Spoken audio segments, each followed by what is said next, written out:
Muy buenas noches, gracias por acompañarnos a Debate. Soy Eduardo Arévalo. Esta noche tenemos el gusto de recibir en el estudio al doctor Mauricio Flores Morales, alergólogo, pediatra, inmunólogo clínico, presidente también de la Asociación Salvadoreña de Alergias, Asma e Inmunología Clínica. Bienvenido, doctor, gracias por acompañarnos. Muchas gracias, Eduardo, muchas gracias por la invitación. Así que espero que esta noche podamos apoyar un poco a la población sobre varios datos alrededor de la enfermedad COVID-19. Así es, y sobre todo esta nueva variante que ha surgido, que mantiene preocupados a la población por conocer más. Y desde ya le hacemos la invitación a que usted pueda participar de la entrevista a través de las diferentes plataformas. Ya saben, el último segmento, por supuesto, vamos a dar lectura a algunas de sus preguntas a través de las redes sociales. Vamos a saludar a quien hace posible este primer segmento de debate, la Central de Seguros y Fianzas, líder en fianzas. Los salvadoreños somos valientes. Somos solidarios. Juntos saldremos adelante. Como siempre, ánimo y a luchar. Protejamos a los que más amamos y caminemos juntos con fe. Comprometidos con el progreso de El Salvador. La Central de Seguros y Fianzas, su centro de confianza. Muy bien, doctor, ¿dónde nace esta nueva variante Omicron y las características que la hacen tan diferente a las demás, pues que hemos estado conociendo en los últimos meses a nivel mundial y en nuestro país también que han llegado? Sí, claro. Esta variante Omicron se comenzó detectando en Sudáfrica a inicios de este mes y se ha descrito también en otras poblaciones, ya se ha descrito también en Norteamérica, se ha descrito en Europa y de hecho ahorita la Organización Mundial de la Salud, debido a esta capacidad de virulencia que ha tenido por los diferentes clústeres que se han ido presentando en diferentes países, pues la ha catalogado como una variante de preocupación dentro de todas las variantes que ellos tienen. Entonces, ha sido no como con las otras variantes alfa, beta que se ha detectado en tal país, Reino Unido, Sudáfrica. En este caso, básicamente ha sido varios países. Pero ha sido una forma bastante rápida, básicamente 2 días o 3 días tenía la noticia y ya fue declarada variante de preocupación y empezó a conocerse que estaba en 1, 2, 3 países, o sea, fue muy rápido. Exactamente, y básicamente las mutaciones, porque son bastantes mutaciones, eso es lo que llama la atención en esta variante. Ese gran tipo de mutaciones es lo que ha permitido esa capacidad de virulencia. Para que la población tenga una idea, pues este SARS-CoV-2, este tipo de coronavirus, mensualmente va ganando o va, por decir así, va ganando 2 mutaciones de forma mensual, lo que se ha reportado en la literatura, desde que se le va dando su seguimiento desde la variante de Wuhan. Entonces, así han ido apareciendo diferentes variantes. Y en esta en especial pues se ha observado diferentes mutaciones en su genoma que comparte con otras también variantes, pero que todavía hay muchos más. Entonces lo importante del por qué también entra como variante de preocupación, aparte de la virulencia, es que también tiene ciertas mutaciones que habría que evaluar a corto, mediano, largo plazo sobre qué impacto va a tener, no solo en esta parte de virulencia, sino impacto en que pueda ser retenido por nuestros anticuerpos protectores, ya sea vacunales o por una enfermedad natural, etcétera, y también el impacto que podría tener como la severidad que se van a presentar con esta variante en especial. Que al momento lo que se ha reportado es lo poco que se conoce es que son manifestaciones leves por el momento, pero hay que darle seguimiento. Vamos comenzando todavía a darle seguimiento a esta variante. Al menos 32 mutaciones tiene, según lo que estaba leyendo, confirmadas este día, y algunos dicen, algunos estudios preliminares, que es resistente a las vacunas. ¿Es cierto esto? Sí, básicamente cuando se define como una variante de preocupación, es lo que les mencionaba, se evalúan también esas propiedades que puede tener la variante en tener esa resistencia a esos anticuerpos ya sea por vacunas o también anticuerpos monoclonales o también tener resistencia a anticuerpos por plasma convalescente. Entonces, esto depende mucho de esas mutaciones. De hecho, hay mutaciones que se relacionan más con su capacidad de virulencia. Por ejemplo, mutaciones en la posición 501 o 614, que son las que ya se han reportado con otras variantes. Y también pueden haber mutaciones que pueden estar más asociados a la capacidad de resistir a estos anticuerpos. Entonces, con la cantidad que se ha observado, pero con lo poco que se conoce, lo mejor es darle seguimiento por esas probabilidades. Al momento, la misma Organización Mundial de la Salud pues, indica en su página web que por el momento se cree que las vacunas van a seguir teniendo esa capacidad de cobertura, pero hay que seguir observándola de cerca, esta variante. Ahora hay que tener cuidado con ello porque cuando surge esta información, como va cambiando, todavía está en estudio, hay gente que puede decir, bueno, las vacunas no son efectivas, entonces ¿para qué me voy a vacunar? O sea, pueden tener esa mala percepción.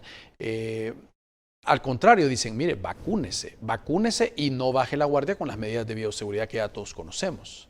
Exacto. La recomendación sigue siendo la misma a pesar de esta variante, que es seguirse vacunando, hacer esas coberturas de vacunación de forma adecuada. Tenemos bastante gente que ni siquiera han iniciado esquemas de vacunación y seguir las medidas de bioseguridad. Es importante hacer ver que las variantes se van presentando por la presión inmunológica que van teniendo a través del tiempo. Eso quiere decir que los virus pueden generar escape del sistema inmunológico y cuando se sienten bajo esa presión de nuestro mismo sistema inmunológico empiezan a generar cambios en su estructura para no ser detectados. O sea, el virus lo que quiere es sobrevivir, ¿verdad? De hecho, no le interesa matar a toda la humanidad, le interesa sobrevivir y hace esos pequeños cambios para que no logre ser detectado por los anticuerpos.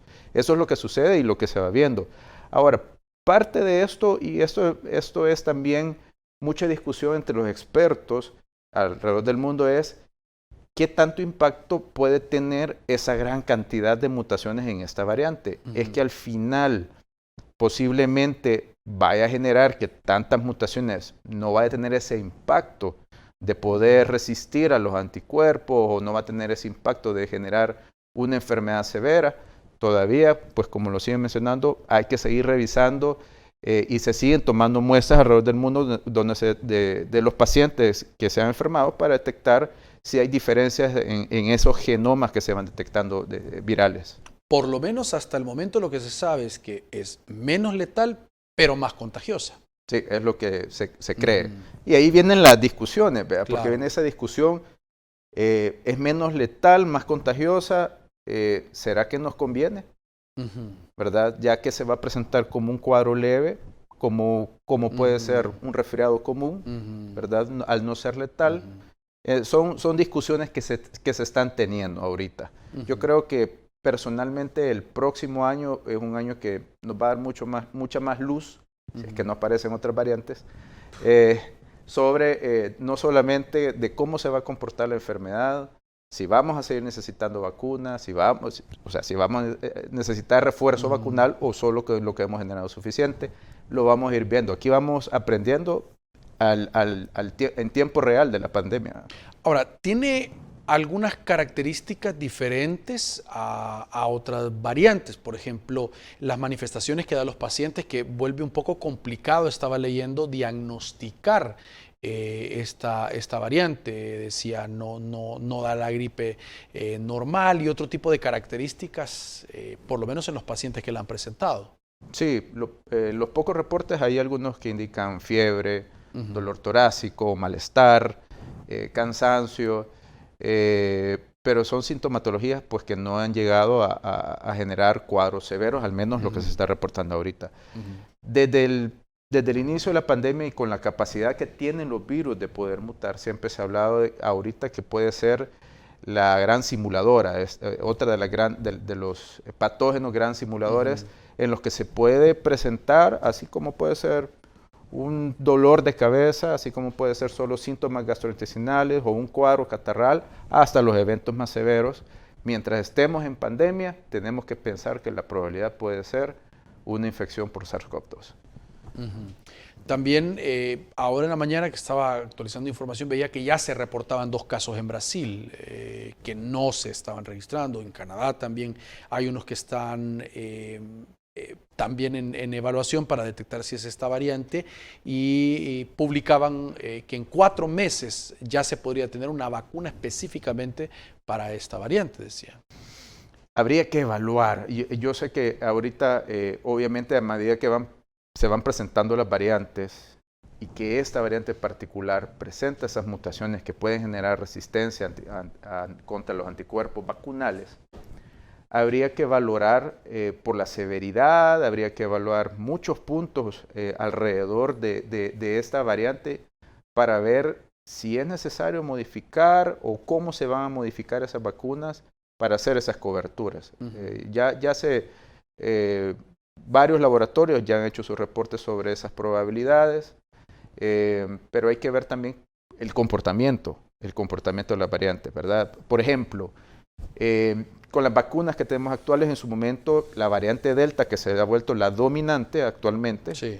Básicamente lo que se ha observado en los estudios reportados es que el esquema de vacunación, a pesar de todo, sigue cubriendo o sigue teniendo esa cobertura para disminuir la severidad de la enfermedad y los riesgos de hospitalizaciones aún en pacientes con ciertas comorbilidades como diabetes, hipertensos, etcétera, o en personal de salud que está bastante expuesto, a pesar de todo. Entonces habría que ver, darle seguimiento a este comportamiento de esta variante y en ese momento pues determinar, me imagino que los laboratorios determinarían esa probabilidad.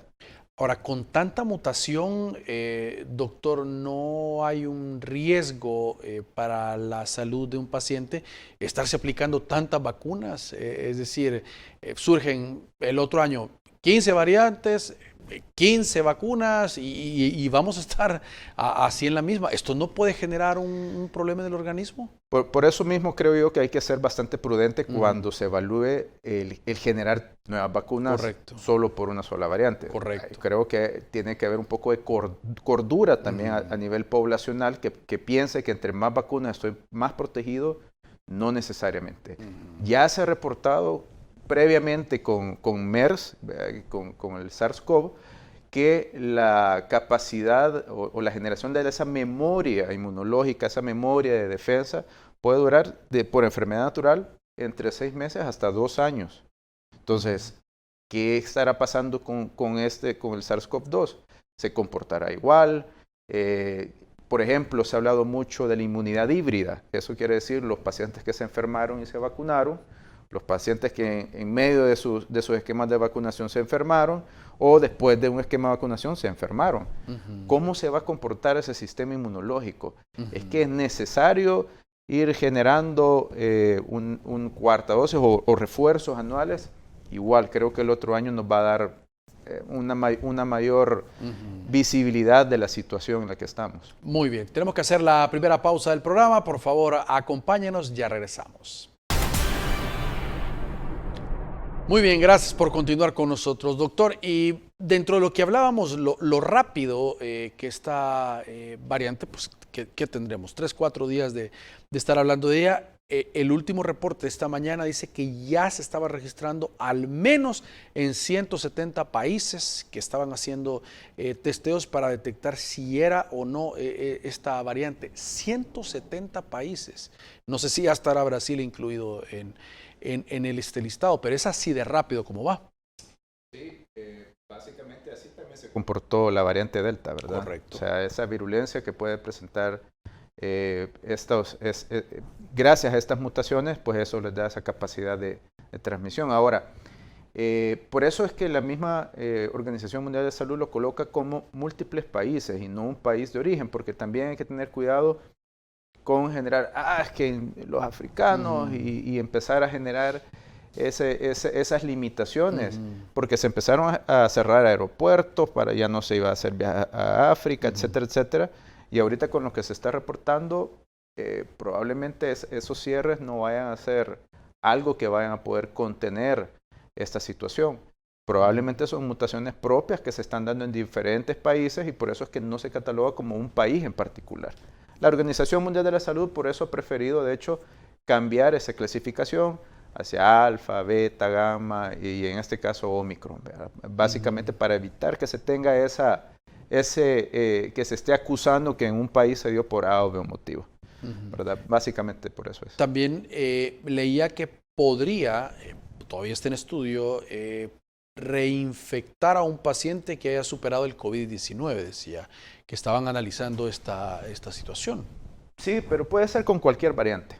La verdad. La verdad que las vacunas, básicamente lo que nos generan actualmente es protección contra enfermedad severa, hospitalización. Cuando se empezó a ver en los estudios, y eso comenzó con los estudios de Israel, que se observaba que más o menos al quinto, sexto mes empezaba a caer los anticuerpos neutralizantes, básicamente ahí todos se asustaron. Entonces, ¿cuál es el impacto? Y voy al mismo punto, a pesar de eso, a pesar de nuevas variantes y que se generaron vacunas, la cobertura hacia la enfermedad severa se ha seguido sosteniendo a través del tiempo. Sí hay una caída de los anticuerpos neutralizantes, pero los anticuerpos no es la única parte de nuestro sistema de defensas que nos ayuda a contener una enfermedad. Hay diferentes células y también esas se activan después de una vacunación. Y eso pues también nos ayuda a estar preparados.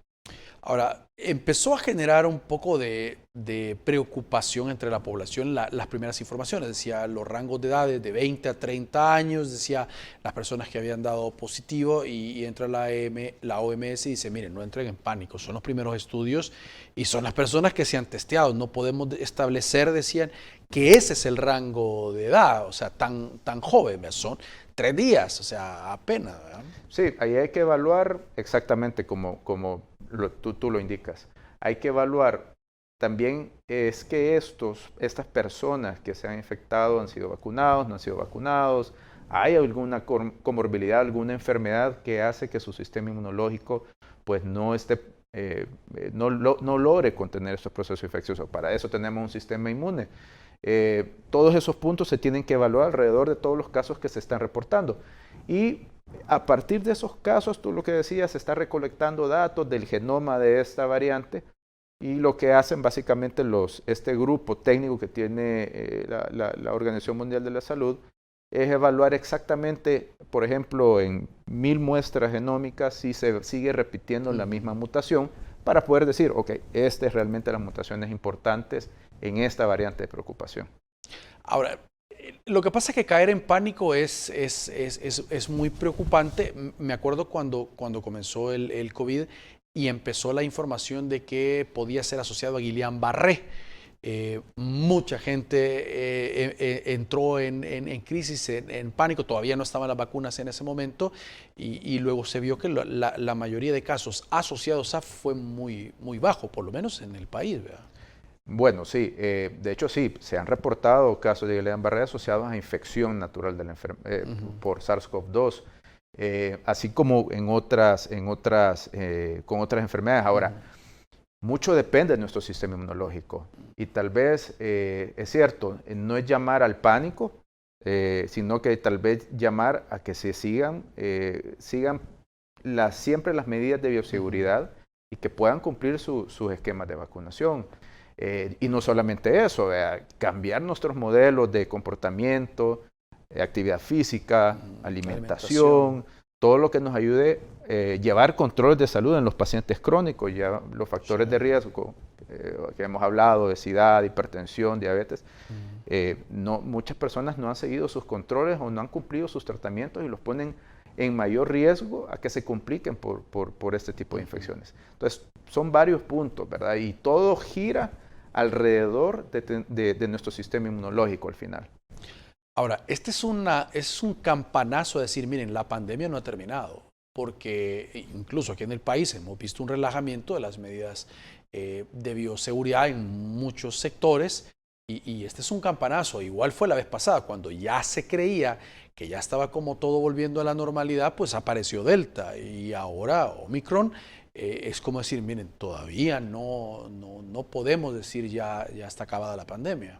Sí, exacto. No podemos todavía entrar en esa en ese libertinaje, todos queremos nuestra libertad que teníamos previamente a la pandemia, pero tampoco podemos apresurarlo porque básicamente nos exponemos, nos ponemos en riesgo y tenemos que tener en cuenta que hay bastantes personas susceptibles, hay bastantes personas todavía no vacunadas y también un llamado a la conciencia y responsabilidad social en esta pandemia.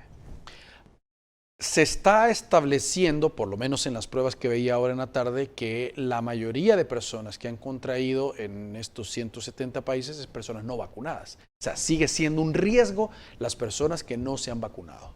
Exacto, es básicamente no tenemos preparado nuestro sistema inmunológico frente a un nuevo virus. Eso se va a dar siempre y por eso mismo pues tenemos que generar esos esquemas de vacunación. Con cualquiera de las variantes se va a estar presentando y hay que tener mucho cuidado con todos estos puntos de desinformación alrededor de la vacuna, porque básicamente todas estas situaciones la gente lo primero que hace es echarle la culpa a un factor externo y no propio. Es lo que básicamente se ha presentado. Sí. Entonces tenemos que tener un poquito más de responsabilidad sobre nuestras tomas de decisiones. Nada menos hoy en la tarde la OMS aconsejó que mayores de 60 años y personas vulnerables posterguen sus viajes, decía, para fin de año. O sea, así de estamos estudiando, pero les voy a recomendar ya esto. Fue un comunicado que salió hoy en la tarde ante esta situación. Claro, tomando en cuenta el mismo punto, las personas arriba de 60 años tienden a ser personas ya con comorbilidades y con un sistema inmunológico senescente, que ya ha cumplido cierto tiempo y ya no se defiende de forma usual. Entonces, y como son las personas de riesgo, pues es básicamente para eso, disminuir las probabilidades, porque hemos terminado o no se ha terminado de conocer la capacidad que puede tener esta variante, entonces disminuir esas probabilidades de un contagio y de complicaciones. Y pues obviamente de entrar en contacto con otros grupos poblacionales que probablemente todavía no estén vacunados también. Ahora, en el país las restricciones, digamos, o los requisitos para poder salir o ingresar a El Salvador, en este caso, como la prueba o la cartilla de vacunación, en este momento no se están aplicando. Algunos aseguran que debería de aplicarse, pero mientras las autoridades todavía no toman una decisión, creo que podría ser prudente de cada persona, si así lo decide, tomarse la prueba para salir, para poder ingresar y vacunarse antes de salir, pues si es que pretende salir del país, porque del Salvador puede salir, pero si el país al que va dice, no, a mí me presenta una cartilla, tiene que hacerlo. Exacto, sí. Realmente ya la Organización Mundial de la Salud hizo lineamientos sobre las limitaciones que pueden haber para ciertas personas, respetando sus derechos, ciertos derechos, pero yo creo que también los derechos, no solo hay que buscar que se respeten nuestros derechos, sino también cumplir nuestros deberes ante el resto de la población. Y como tú bien lo indicabas, uno de los puntos de responsabilidad social es evitar que yo vaya a contaminar a alguien o, bueno, yo contaminarme y complicar realmente la situación, sobre todo en estos periodos de celebración para muchas personas, complicar mi estado de salud y que sea pues un mal resultado para mi familia, o sea, por no haberme vacunado. Muy bien, doctor, ahora también llamaba la atención una información que médicos en el país especialistas recomendaron a las autoridades de salud no dividir las dosis de adultos en tres, decía, de Pfizer para aplicarlas a niños entre 5 y 11 años. ¿Por qué esta recomendación? Básicamente lo que sucede es que el frasco que se ha diseñado para vacunación de adultos, básicamente es diferente que el frasco que se ha diseñado para la vacunación pediátrica. Entonces, la concentración de la vacuna es diferente en volumen, es una relación de volumen y concentración para generar ese efecto. Entonces, el volumen que se pensaba colocar, pues realmente no se ha determinado en estudios si ese pequeño volumen puede generar una activación de nuestro sistema inmunológico para hacer una cobertura o generar anticuerpos para cubrirnos frente a una infección. No lo sabemos. Entonces, mientras no tengamos un dato, un estudio, básicamente es bien difícil generar una recomendación. Lo que tendría que pasar es que localmente, si se quisiera diseñar algo así, tendría que generarse desde estudios de fase 1, 2, 3 para determinar si es funcional ese volumen, o sea, esa concentración y ese volumen. Y eso es probablemente el por qué se ha escuchado recientemente que no se va a generar ese tipo de vacunación al momento. Ahora, eso no significa que no deba vacunarse a los menores, ese es otro tema. Exactamente, o sea, los menores se van a seguir enfermando. Sí es cierto que su sistema inmunológico tiene una capacidad más sentada para poder lograr controlar los procesos infecciosos, pero eso no quiere decir que no se puede enfermar y no se pueda complicar. Cada sistema inmunológico, cada sistema de defensas es diferente. Sí. Entonces, lo que sí se ha observado es que en estos grupos poblacionales es poco frecuente las complicaciones, pero existe riesgo que ellos también contagien a grupos poblacionales de riesgo también. Entonces, bajo esa perspectiva, sí debería generarse una vacunación con una vacuna que tenga los estudios de seguridad, tenga estudios de inmunogenicidad, o sea, que protegen y tengan estudios de eficacia. Muy bien. Tenemos que hacer una nueva pausa. Por favor, acompáñenos. Ya le decíamos, si usted tiene consultas, preguntas sobre el tema, lo puede hacer a través de nuestras plataformas y con gusto se la vamos a leer al doctor en el último segmento. Gracias por continuar con nosotros. Estar cerca, esa es la actitud. Utiliza los puntos de atención y canales digitales del sistema Fede Crédito en todo momento.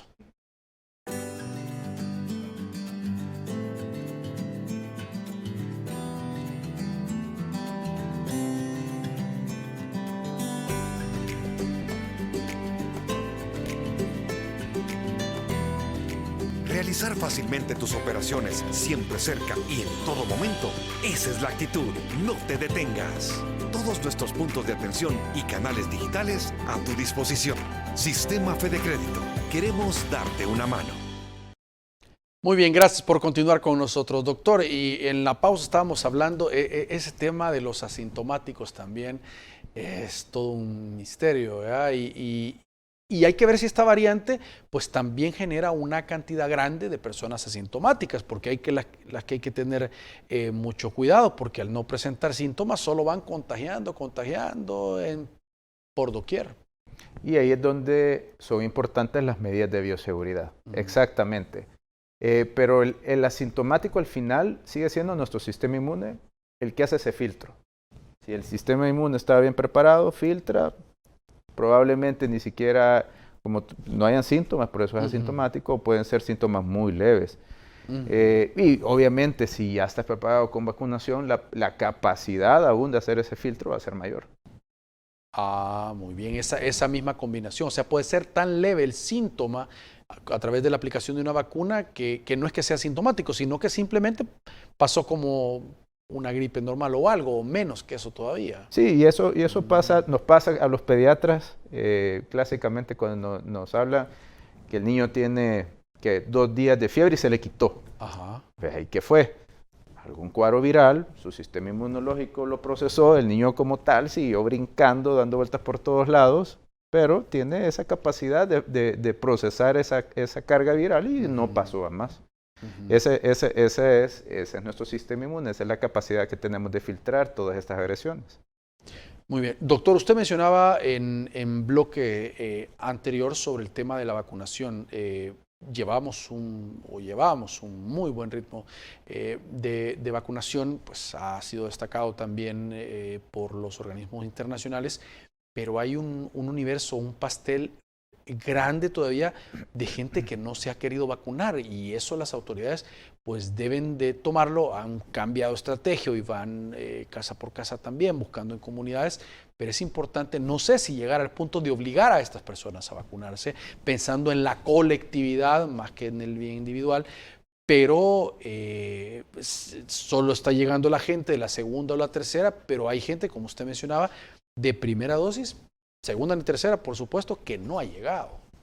Sí, eso es de hecho frecuente, no solo ahorita con muchas vacunas, la desinformación puede ser letal en estas personas, por lo que pueden escuchar o oír de alguna persona no médico o que desconoce datos asociados a la vacuna. Y eso pues hace que pues se vaya pasando de persona en persona y también no quiera vacunarse. Puede ser la accesibilidad también. La accesibilidad geográfica, eso ha cambiado, se está llevando la vacuna hacia las personas. Entonces son varios puntos alrededor del por qué las personas no quieren vacunarse, pero hay que investigar el por qué. Realmente es un papel muy importante epidemiológicamente poder destacar por qué hay mucha resistencia ahorita frente a la vacunación y tratar esos puntos de desinformación que posiblemente se estén dando ahorita para poder generar una mayor cobertura. Obviamente tenemos un grupo poblacional que ya se aperturó, que son los niños, que también pues es todavía un grupo blanco de vacunación que también hay que hablar bien con los padres en su momento para disminuir la ansiedad en la parte de vacunación. Lo estábamos mencionando. Probablemente, y lo hacemos como padres, tendemos a proteger más a nuestros hijos frente a nuevas intervenciones o enfermedades o exposiciones. Entonces, pero también hay que ir adelantando de informar bien a la gente sobre las situaciones alrededor de una vacuna y también de la misma enfermedad. Ahora, hoy con el internet y con tanta bibliografía, pues, o documentación que existe sobre esto, de tener desconocimiento de eso, es más quizás revisar la parte de qué están viendo, porque hay un montón de sitios que hablan de un chip, de los efectos secundarios y un montón de teorías. O sea, depende de dónde la gente esté consultando realmente, porque hay lugares, medios de comunicación, revistas científicas serias que explican de forma muy clara los beneficios de la vacuna. Exacto, exacto. Y eso es lo importante que la población tiene que tener en cuenta, que cuando hay dudas, lo mejor es dirigirse con su médico de cabecera o algún centro de salud para que se le explique bien. Yo he tenido la oportunidad, yo trabajo en un hospital público y cuando inició este periodo de vacunación, tratando de observar cómo se llevaba a cabo todo el proceso, muchas veces habían adultos que lo llevaban, pero estando ahí estaban renuentes a vacunarse. ¿Pero por qué? Porque solo era, te voy a llevar a que te vacunes. Pero desconocían, no sabían para qué, y todos estos mitos que tú has mencionado. ¿Y cuál era el principal temor que le decía esta gente? Es que lo que decían básicamente es que esta vacuna me va a cambiar mi cuerpo, me va a cambiar mi estructura genética. Entonces se le explicaba, y era bien interesante platicar con muchas de estas personas y explicarles. Y al final, cuando uno les explica bien, de forma clara, acceden completamente y realmente a mí me llamó mucho la atención cómo la tercera edad sí se tomó esa decisión correcta de llegar a vacunarse. Creo que ha sido los más, junto a los adolescentes sí, también, llegaron sí, con que toda es un intensidad a muy vacunar. grande, ¿verdad? Sí, y ellos llegaron con toda intensidad, con toda intención a vacunarse. Y eso también tiene mucho que ver con la información que ellos obtienen. Lo que tú decías, a través de Internet, muchos adolescentes ya llegaban muy informados sobre la vacunación y pues básicamente llegaban solo a poner su brazo. Ahora, vamos a un periodo de cierre de año, un periodo festivo donde las familias se reúnen tradicionalmente, donde el año pasado fue complicado hacerlo por la parte más cruda de la pandemia, pero creo que es importante no relajar las medidas de bioseguridad. O sea, algunos están diciendo que el gobierno debería de elevar un poco todavía el nivel en los ingresos y salidas. Sabemos que una gran cantidad de compatriotas pues llegan a pasar con sus seres queridos en el país, sobre todo en los Estados Unidos. Vea, esa prueba, esa cartilla, debería de volver a ponerse. ¿Qué piensa usted, doctor? Mucho criterio personal, creo yo que yo ya lo mencionaba, hace una semana yo salí fuera del país y era interesante que en todos los lugares a los que yo iba me pedían cartilla de vacunación para poder entrar, donde iba a haber una cierta aglomeración de gente y todos con mascarilla, ¿verdad? Si no, pues no te dejaban entrar. En el mismo hotel, en el área de desayuno, no podías llegar a tomar tu desayuno si no mostrabas ahí tu cartilla de vacunación. Entonces, creo que todavía, como lo hemos mencionado, la pandemia no ha terminado. Creo que todavía tenemos que seguir generando esa conciencia de seguirse vacunando. Cuando yo ya quito un criterio, mucha gente puede malinterpretar ese criterio también. Vea, ya no necesito un carnet de vacunación. Entonces hay que tener cuidado cómo a veces los lineamientos se aplican para uno u otro país. Y tomar decisiones que no nos vayan a afectar como país. Hemos tenido ahorita una disminución de casos, no queremos que se vuelva a disparar otra vez, porque sabemos que este es el periodo de tiempo en que viene bastante salvadoreño a pasar sus festividades aquí, que están fuera del país, a pasar sus festividades acá. Entonces sería muy complicado, creo que para la situación epidemiológica de un país como el de nosotros, que pues por sus deficiencias económicas y estructurales, pues obviamente todavía nos vamos a complicar más, ¿verdad? Incluso el tema es un buen momento para que las autoridades incluso estén evaluando el regreso a clase, ¿verdad? Que es otro tema también, es una cantidad muy grande de chicos que todavía están, que van a iniciar de semipresencial, pero que va a haber un retorno normal a las aulas o no. Creo que va a depender de este mes, porque sería una decisión importante y podría ser un alto foco de contagio también. Eso se ha estudiado bastante, el tema de los chicos en escolaridad. Sí, es un riesgo, pero se ha visto y se ha reportado el impacto psicológico, educativo, social, por esta necesidad de generar esas interacciones o que vayan madurando esa capacidad de generar interacciones sociales entre las personas, en este caso entre los chicos. Y creo, personalmente, sí, yo creo que sí es necesario que se siga dando esa escolaridad siempre con las medidas de bioseguridad. Personalmente creo que si las escuelas, los colegios mantienen esas medidas y que también las autoridades de cada colegio busquen quien los apoye a generar esas medidas, cómo realizarlas de forma adecuada. Creo que los contagios realmente dentro del colegio ya se ha reportado, es mucho más fácil fuera del colegio que dentro del colegio. Y eso también ya se ha dado, por ejemplo, en hospitales. Es mucho más fácil que el personal de salud se contamine fuera del hospital que dentro del hospital. Obviamente depende de ese riesgo, los colegas que están en una área de emergencia o de urgencias, pues están mucho más a riesgo que alguien que está en una consulta externa, etcétera. Entonces, ¿pero por qué? Porque sabemos ese riesgo in situ, mientras que tal vez relajamos las medidas fuera de esa área. Y ese es el problema que se puede dar.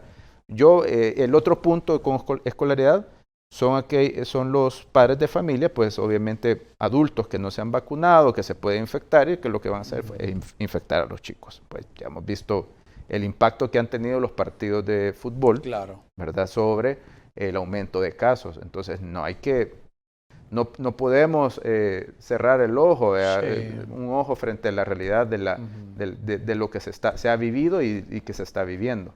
Entonces, no, yo sí creo que sí es necesario. Sí es necesario, pero generar conductas, generar bastante conciencia. Los chicos, así se los digo, entienden bastante bien cuando se les educa de cómo llevar estas medidas de bioseguridad. Es más, ellos podrían ser ese agente de cambio o de revulsivo de estar aplicando estos protocolos, recibiéndolo en la escuela, llevándolo a la casa, ¿verdad? Que es donde convergen todos al final, ¿verdad? Exacto, y eso es también prepararlos a futuro, a estas poblaciones, prepararlos que tengan esa conciencia social, no solo de cuidarse a sí mismos, sino respetar el bienestar de sus otros compañeros, de sus amigos, de su familia. Creo que es un momento importante de prepararlos para estos momentos de crisis. Este es un buen momento. Entonces, sí, es importante todo esto. Ahora, a futuro, claro, no hay una bola de cristal, doctor, pero el otro año podría ser un año determinante para tener un panorama claro de cuánto tiempo más o menos vamos a estar así con todos estos protocolos. Sí, probablemente. Yo personalmente creo que 2022 puede ser realmente la luz al final del túnel, porque vamos a determinar si estos esquemas de vacunación que hemos hecho junto con los refuerzos qué protección nos van a dar frente a todo lo que estamos viviendo, si vamos a necesitar una vacuna así como influenza, que es anual, para poder mantener esa protección, o no la vamos a necesitar. Y pues básicamente también determinar, obviamente depende de estas variantes, cómo se sigue comportando, ¿no?, esta enfermedad, ¿verdad? Entonces, hay varias aristas ahí alrededor de esta enfermedad que hay que seguir viendo, pero creo que 2022 puede darnos una pista más o menos dónde vamos. Muy bien. Acompáñanos a una nueva pausa, ya regresamos. Muy bien, gracias por continuar con nosotros.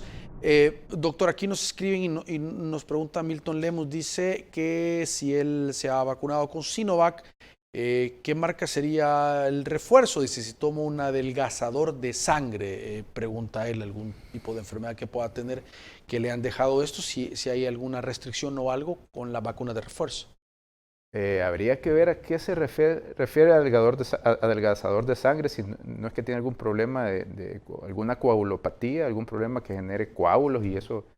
Pero si ya se colocó la vacuna de Sinovac, pues probablemente no va a haber ningún problema de que se genere con las vacunas que estamos utilizando ahorita de refuerzo, con Pfizer, básicamente es lo que estamos colocando ahorita, pues no creo que se genere un problema. Así es, pero es bien difícil determinar cuando él indica un problema de adelgazamiento de sangre, es difícil determinar, pero no creo que haya ningún problema que se coloque el refuerzo.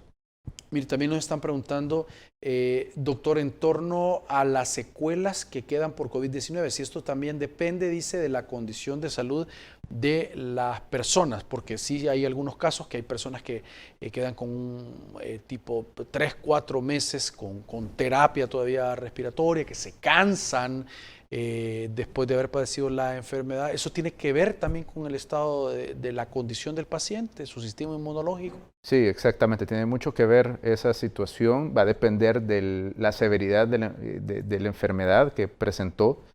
Recordando que, pues, si bien es cierto, la presentación más frecuente ha sido respiratoria y muchos de estos pacientes han generado problemas respiratorios y lo siguen presentando ahorita, pero no solamente no solo es la presentación pulmonar lo que está impactando, también a nivel cardíaco, descompensación de problemas de enfermedades crónicas, generación de procesos de autoinmunidad. Eso significa autoinmunidad es que como el sistema inmunológico nos ataca a nuestros tejidos.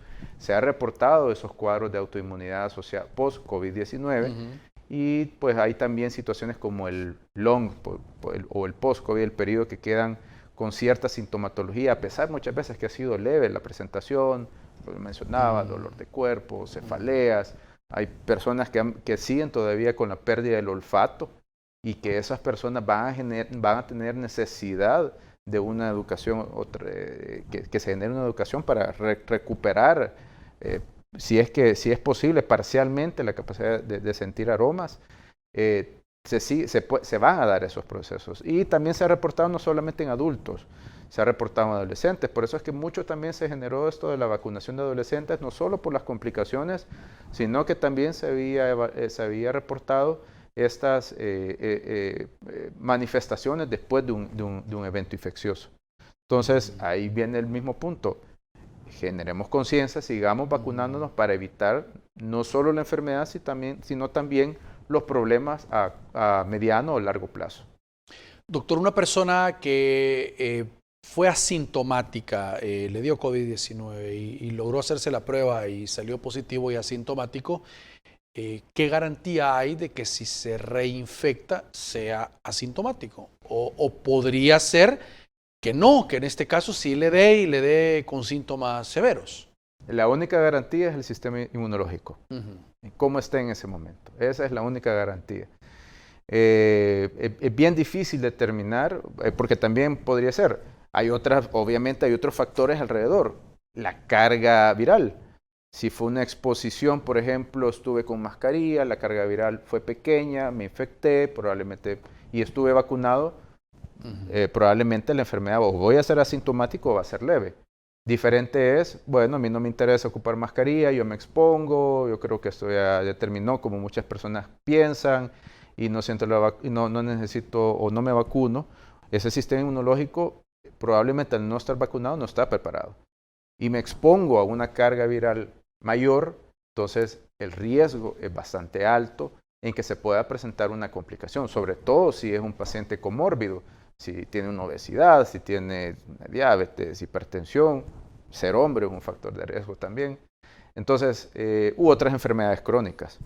Entonces, son varios factores alrededor de esta enfermedad, pero sigo indicando que el principal actor sigue siendo nuestro sistema de defensas.